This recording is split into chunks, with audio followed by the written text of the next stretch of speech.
Hi friends, welcome to Chellam Tips. நம்ம channel உங்களுக்கு பிடிச்சிருந்துச்சுனா நம்ம சேனல்ல வர கண்டென்ட் உங்களுக்கு பிடிச்சிருந்துச்சுனா மறக்காம நம்ம சேனலை சப்ஸ்கிரைப் பண்ணிக்கோங்க. அப்படியே பக்கத்துல இருக்கிற அந்த நோட்டிஃபிகேஷன் பெல் ஐகானை பிரஸ் பண்ணிடுங்க. அப்பதான் நாங்க போற வீடியோஸ் உங்களுக்கு உடனுக்குடன் அப்டேட் ஆகும். ஃப்ரெண்ட்ஸ், இன்றைக்கி வீடியோவில் ரொம்பவே யூஸ்ஃபுல்லான ஒரு வீடியோ பார்க்க போகிறீங்க. ஸோ அதாவது நம்ம வந்து வேஸ்ட்டாக தூக்கி போடுற ரைஸ் பேக், அப்புறம் வந்து கொஞ்சம் வேஸ்ட்டு கிளாத் வச்சு நம்ம வந்து இவ்வளோ அழகான ஒரு பேக் பண்ண போகிறோம். ஸோ இது நீங்கள் லஞ்ச் பேக்காக யூஸ் பண்ணிக்கலாம், இல்லை ஷாப்பிங் பேக்காக கூட நீங்கள் யூஸ் பண்ணிக்கலாம், இல்லை வெஜிடபிள்ஸ் வாங்குறதுக்கு சைடு எல்லாமே பேக்கெட் இருக்கிறதுனால ரொம்பவே யூஸ்ஃபுல்லாக இருக்கும். நீங்கள் வீட்டில் ஒரு திங்ஸை வந்து ஸ்டோர் பண்ணி வைக்கிறதுக்கும் இந்த பேக்கை நீங்கள் யூஸ் பண்ணிக்கலாம். ஸோ எப்படி பண்ணுறதுன்னு பார்க்கலாம் வாங்க. 5 கிலோ ரைஸ் பேக் இருக்கு இல்லையா, ஸோ இந்த மாதிரி கிளாத் இருக்க மாதிரி இருக்கும் இல்லையா, கொஞ்சம் ஸ்டிஃபாக இருக்கிறதுக்காக இதை எடுத்துக்கோங்க. அப்புறம் என்ன கிளாத்தோ உங்ககிட்ட காட்டன் கிளாத் இருந்தாலும் சரி, இல்லை இந்த மாதிரி ஷைனிங்காக நல்ல அட்ராக்டிங்கான கலரில் கிளாத் இருந்தாலும் சரி எடுத்துக்கோங்க. இப்போ வந்து இந்த ரைஸ் பேக்கை நம்ம ஃபுல்லாக பிரிச்சிடலாம். எந்த கட்டும் பண்ண வேணாம், நீங்கள் வந்து ஃபுல்லாகவே பிரிச்சுடுங்க. இந்த 5 கிலோ ரைஸ் பேக் எடுத்துக்கோங்க, அதை வந்து ஃபுல்லாக பிரிச்சுடுங்க இந்த மாதிரி. இப்போ ஃபுல்லாக பிரித்தாச்சு. அந்த ஹேண்டில் அந்த கைப்பிடி இருந்த அதையும் பிரித்து தனியாக எடுத்து வச்சுக்கோங்க. இந்த கைப்பிடி தனியாக நமக்கு தேவைப்படும் கடைசியில். இப்போ வந்து இதே அளவுக்கு நம்ம வந்து ஒரு கிளாத், அதாவது அந்த ஸ்கர்ட்லேருந்து நான் இப்போ கட் பண்ண போகிறேன்.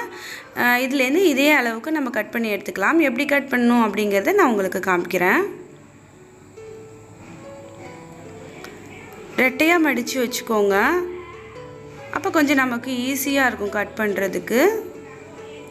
ஒரே லெவலுக்கு நல்லா விரிச்சு விட்டு ரெட்டையாக வச்சுக்கோங்க. அந்த பேக்கையும் நம்ம ரெட்டையாக மடித்து இது மேலே வச்சு நம்ம வந்து கட் பண்ணி எடுத்துடலாம்.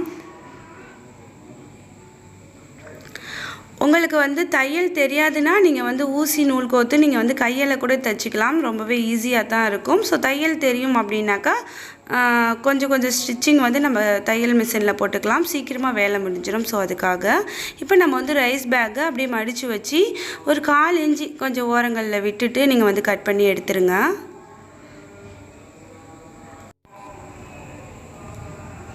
இப்போ நம்ம கட் பண்ணி எடுத்தாச்சு. ஸோ இப்போ எப்படி இருக்குன்னு பார்க்கலாம்.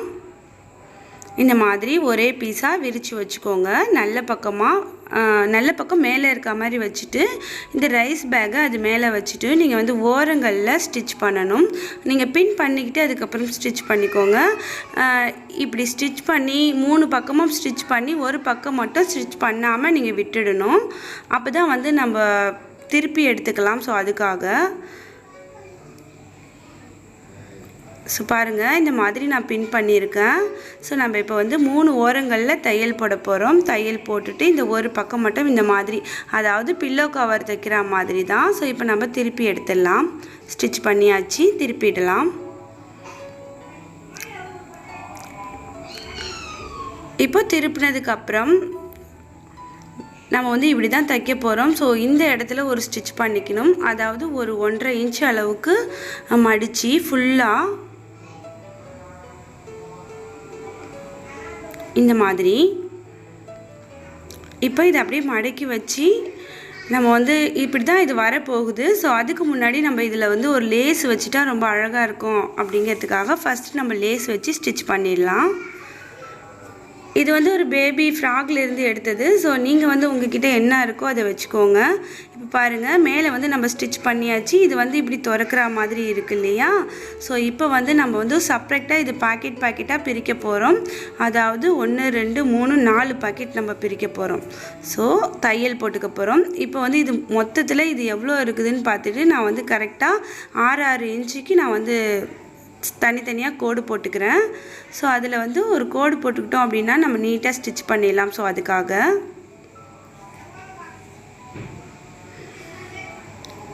நீங்கள் இதே மாதிரி 5 கிலோ ரைஸ் பேக் எடுத்திங்கன்னா சேம் இதே மாதிரியே இருக்கும். ஸோ அது மாதிரி இல்லாமல் வேறு மாதிரி பேக் எடுத்து ஸ்டிச் பண்ணிங்கன்னா கொஞ்சம் மெஷர் மாறும். ஸோ அதுக்காக தான் நான் வந்து மெஷர் பண்ணி சொல்லாமல் ஸோ இந்த மாதிரி உங்களுக்கு பண்ணுறதை நீங்கள் பார்த்து புரிஞ்சுக்குவீங்க அப்படிங்கிறதுக்காக காமிச்சிக்கிறேன். ஸோ இப்போ வந்து நம்ம வந்து மேலேருந்து பண்ண தேவையில்லை. ஸோ அந்த லேஸ் வச்ச இடத்துலேருந்து மட்டும் ஸ்டிச் பண்ணிக்கலாம் நீட்டாக கீழே வரைக்கும் இந்த மாதிரி.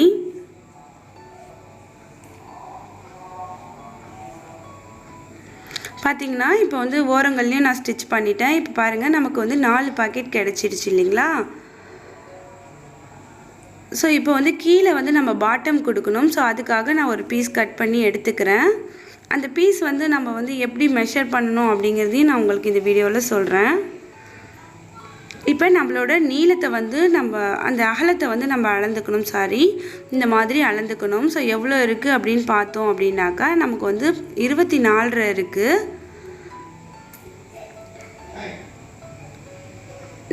நம்ம வந்து பாட்டம்க்கு கட் பண்ணோம் இல்லையா? ஸோ அந்த பீஸும் நம்ம வந்து எப்படி அளக்கணும் அப்படின்னாக்கா இப்படி வச்சு ஃபஸ்ட்டு இப்படி அளந்துக்கோங்க. அப்புறம் அதிலேருந்தே கண்டினியூஸாக அந்த மாதிரி அளந்துக்கிட்டே வந்தீங்க அப்படின்னாக்கா 24 இருக்கணும் கரெக்டாக. ஸோ அப்படி இருந்துச்சுனாக்கா நம்ம வந்து வச்சு தைக்கும்போது கரெக்டாக இருக்கும். ஸோ அந்த மாதிரி இதுதான் மெஷர்.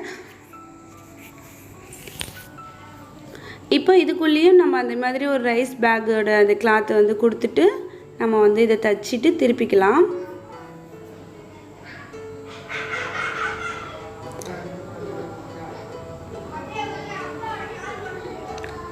பாருங்கள் இப்போ வந்து நம்ம வந்து நல்ல பக்கம், அதாவது அந்த பாக்கெட் இருக்கு இல்லையா? ஸோ அந்த பக்கத்திலிருந்து வச்சு தைக்க ஆரம்பிக்கலாம். இது வந்து நம்ம வந்து மிஷின்லேயும் தைக்கலாம். ஸோ ரொம்ப மொத்தமாக இருந்துச்சுன்னா ஏறாது இல்லையா? மிஷின் ஊசி ஒடிஞ்சிடும் இல்லையா? ஸோ அதனால் நான் இப்போ ஊசி நூலாலேயே உங்களுக்கு தைச்சி காமிக்கிறேன். ரொம்பவே பேசிக்கான தையல் தான் ஃப்ரெண்ட்ஸ். நம்ம வந்து கிழிஞ்சி துணியெல்லாம் தப்போம் இல்லையா? ஸோ அதே மாதிரி தான் தைச்சிட்ருக்கேன்.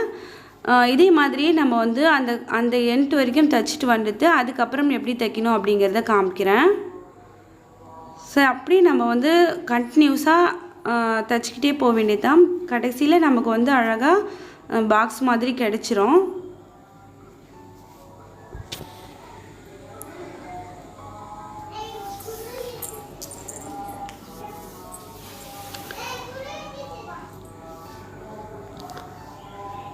நமக்கு டிஐஒயில் இன்ட்ரெஸ்ட் இருந்துச்சு அப்படின்னாக்கா நம்ம இந்த மாதிரிலாம் வீட்டில் நம்மளே ட்ரை பண்ணலாம். ஸோ இப்போ பாருங்கள் இந்த எண்ட் வரைக்கும் நான் தைச்சிட்டேன்.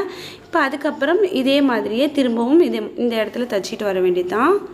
ஸோ உங்களுக்கு புரியணும் அப்படிங்கிறதுக்காக தான் நான் வந்து ஸ்லோவாகவே காமிச்சிட்ருக்கேன். ஸோ இந்த இடத்துல மட்டும்தான் நம்ம கொஞ்சம் பார்த்து தைச்சிக்கிட்டே வந்துட்டோம் அப்படின்னாக்கா நமக்கு வந்து அழகான ஒரு பேஸ் கிடச்சிரும். ஸோ இப்போ வந்து நம்ம 3 பக்கமும் தைச்சாச்சு. இப்போ 4வது பக்கம் தைச்சிட்டோம் அப்படின்னாக்கா நமக்கு வந்து பேக் வந்து ரெடி ஆகிடும். பாருங்கள் இப்படித்தான் இப்போ முடிக்க போகிறோம். ஸோ முடிக்கும்போது எப்படி தைக்கணும் அப்படிங்கிறதையும் காமிச்சிடுறேன்.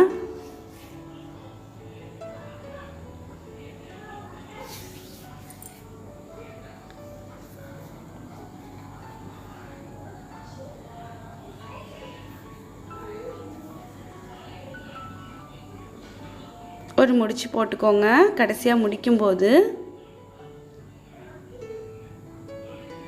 அப்புறம் இப்போ எப்படி தைச்சோமோ ஸோ அதே மாதிரி இந்த ஓரங்களையும் இப்படி தைச்சிட்டு வந்துடுங்க. ஸோ அவ்வளோதான், நமக்கு பேக் ரெடி ஆகிடும். பாருங்கள் நான் தைச்சி முடிச்சிட்டேன். இப்போ இப்படி இருக்குது. நம்ம வந்து இந்த கைப்பிடியை இதில் ஜாயின் பண்ணிடலாம். ஸோ அந்த ரைஸ் பேக்கில் இருந்த கைப்பிடி கூடியே நீங்கள் இந்த மாதிரி கிளாத் வச்சு தைச்சி எடுத்துருங்க. ஸோ இப்போ நம்ம எப்படி ஜாயின் பண்ணுறது அப்படிங்கிறத பார்க்கலாம். இப்போ நீங்கள் வச்சுட்டு சரியான அளவுக்கு பின் பண்ணிக்கோங்க. பின் பண்ணிக்கிட்டு நீங்கள் வந்து மிஷின்லேயோ இல்லை உங்கள் கை ஊசியாலேயோ நீங்கள் தைச்சிருங்க.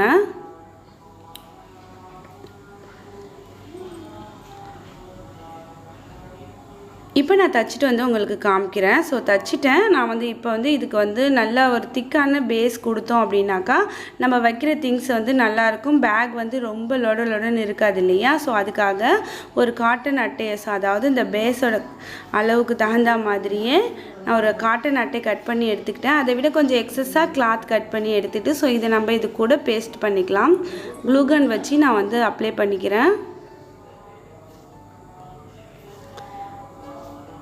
இது நம்ம வச்சோம் அப்படின்னாக்கா உள்ளே வைக்கிற திங்ஸ் வந்து நல்லாவே அதாவது க்ரிப்பாக உள்ளுக்குள்ளே இருக்கும். ஸோ பேக் வந்து ரொம்ப தொங்கி போகாது, அதுக்காக வைக்கிறேன். ஸோ இதை நீங்கள் வைக்கல அப்படின்னாலும் விட்டுடலாம், இது ஆப்ஷன் தான். இது நம்ம வச்சோம் அப்படின்னாக்கா நல்ல பொடப்பாக இருக்கும் பேக், அதுக்காக. ஸோ இதை நம்ம இப்படியே உள்ளுக்குள்ளே அப்படியே ஃபிக்ஸ் பண்ணிக்கலாம். ஸோ இந்த மாதிரி நல்லா ஸ்டிஃபாக இருக்கும் இல்லையா? ஸோ அதுக்காக ஏற்கனவே இந்த ரோஸ் வந்து நான் எப்படி பண்ணணும் அப்படிங்கிறது, சும்மா காட்டன் கிளாத்தில் எப்படி பண்ணணும் அப்படிங்கிறது நான் வீடியோவாக அப்லோட் பண்ணியிருக்கேன் ஃப்ரெண்ட்ஸ். அது நீங்கள் இந்த ரோஸ் பண்ண தெரிஞ்சுக்கணும் அப்படின்னீங்கன்னா நீங்கள் போய் பாருங்கள், நான் டிஸ்கிரிப்ஷனில் லிங்க் கொடுக்குறேன். ஸோ அவ்வளோதான், நம்மளோட பேக் வந்து ரொம்ப சூப்பராக ரெடி ஆகிடுச்சு. ஸோ நீங்கள் பாருங்கள், உங்களுக்கும் இதை மாதிரி ட்ரை பண்ணணும் அப்படின்னு ஆசை இருந்துச்சுன்னா கண்டிப்பாக ட்ரை பண்ணுங்கள். ஸோ எவ்வளோ அழகாக இருக்குது இல்லையா? நீங்களும் செஞ்சு பாருங்கள். சாதாரண வேஸ்ட் கிளாத் அப்புறம் ரைஸ் பேக் வச்சு நம்ம இவ்வளோ அழகான பேக் பண்ண முடியும் அப்படின்னாக்கா ஏன் பண்ணக்கூடாது? ஸோ நீங்களும் ட்ரை பண்ணி பாருங்கள் ஃப்ரெண்ட்ஸ். எப்படி வந்துச்சு அப்படிங்கிறத கமெண்ட் செக்ஷனில் வந்து சொல்லுங்கள். இந்த பேக் எப்படி இருக்குது அப்படிங்கிறதையும் கமெண்ட் செக்ஷனில் சொல்லுங்கள். இந்த வீடியோ பிடிச்சிருந்துச்சுன்னா மறக்காமல் லைக் பண்ணுங்கள். தேங்க்ஸ் ஃபார் வாட்சிங். பாய்.